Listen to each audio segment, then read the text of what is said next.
your surprise thing again, right? Look what I found. Oh my gosh, Dr. Peyton, what is it? I think it's wood frog egg masses, but I'm not certain. What else could it be? Nothing. Okay, you're right. It's wood frog egg masses, Lithobates sylvaticus egg masses.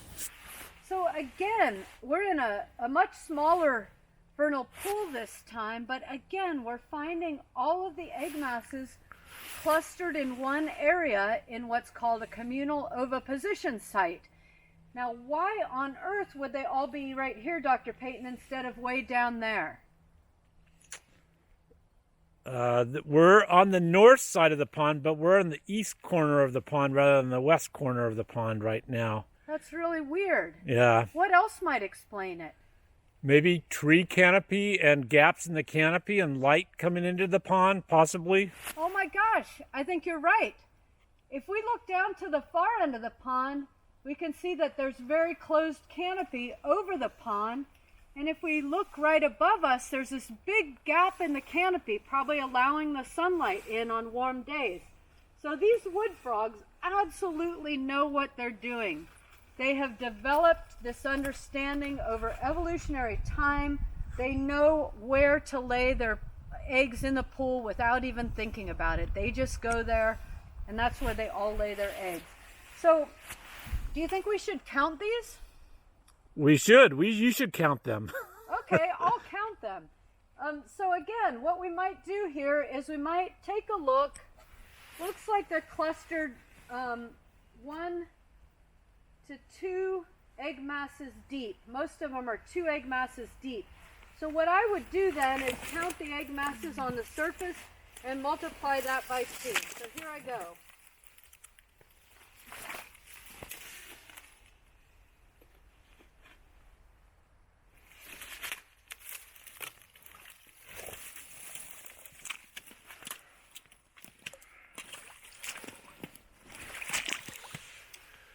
I get 53. What's 53 times 2, Dr. Peyton? 106. Wow, that's really fast. Did you use your phone? My fingers. Great. Okay, so we've got 53 egg masses, 106 egg masses here of the wood frog. So again, they're all clustered here in this location together. Now, I'm seeing something very strange on the surface of these egg masses, Dr. Peyton. Are you seeing that? I am. I'm seeing white spots in front of my eyes. What do you think that is? I suspect it has to do with temperature. Oh, so it's really warm, so they turned white? Yeah, they got baked in the oven. Do you think they got baked? I think the opposite, actually. Okay, I think good. they were frozen. A+. So, as I mentioned earlier, they try to get their egg masses near the surface because that's where they've got the chance to have the warmest temperatures. But, as I said, they're hedging their bets. They're taking a risk because if it freezes at night, those embryos closest to the surface are going to freeze. And what we're seeing here is on the very surface of all these egg masses, a number of eggs are white, and they're frozen and they're dead and they won't recover. For the egg masses that we can see that are well below the surface, I don't see any white, so they're not being affected. One of the things that can happen when these egg masses become, a few embryos become frozen, is that they can begin growing. It's not a mold. It used to be called water molds. It's not a true mold. It's called an oomycete, and it's a kind of something similar to a mold that can attack these individual embryos that have died. It's called Saprolegnia is the genus.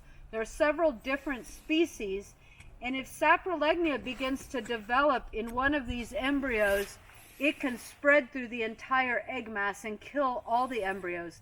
In some places, you'll see all of the embryos in an egg mass are killed because of Saprolegnia.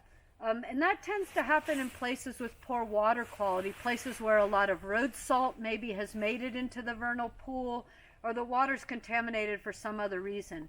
In a place like this with clean water, we wouldn't expect to see a lot of Saprolegnia outbreak. I'm going to walk toward you, Dr. Payton, because I want to show you something interesting. So if you could back up so that we could keep our proper social distancing of 6 feet, that would be great. It's always good, students, to be careful in these current circumstances. Oh my gosh, what's that? Let me see if I can get it. Wow, there's some kind of white egg mass down here. Let me see if I can lift it up so you can see it. Not quite white, a little bit. It looks Whiter than the other one, yeah, right? Yeah, definitely. What do you think that is? Can you see that? I can see that. I think that's an Ambystum immaculatum egg mass. Why do you think that? Why isn't this Lithobates sylvaticus?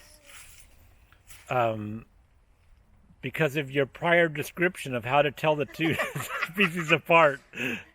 So the individual eggs are embedded within an outer jelly layer, and you can see that really nice here. This is kind of like a corn dog that got run over by a car or something. Can you see that okay? Yeah, I think so. Let me get this out of the way. Oops. But notice how you're not disturbing that and keeping it attached to the vegetation. I am. Yeah, very good job. Thank you, Dr. Payton. I'm taking good care that it doesn't fall off. So the egg mass we saw before, I'm going to drop this down. See in the water, it looks a little bit more cloudy than the previous one. I don't know if you can see that with the glare or not, though. But looks more cloudy. Yeah. And this is, again, caused by that protein that becomes embedded within those individual eggs, and we don't understand its purpose. We don't understand why it forms. But right now, from where I'm standing, I see 1, 2, 3 egg masses, and that's all I've seen in this pool, and all 3 are cloudy. So, Dr. Payton, what percentage of the egg masses in this pool that we have seen are cloudy? 100%. And what percent of the egg masses that we saw in the other pool were cloudy? 100% of the Were cloudy. Oh, we're cloudy. 0. 0. We only saw 1 egg mass. Yeah, so yeah. Our sample size isn't very good.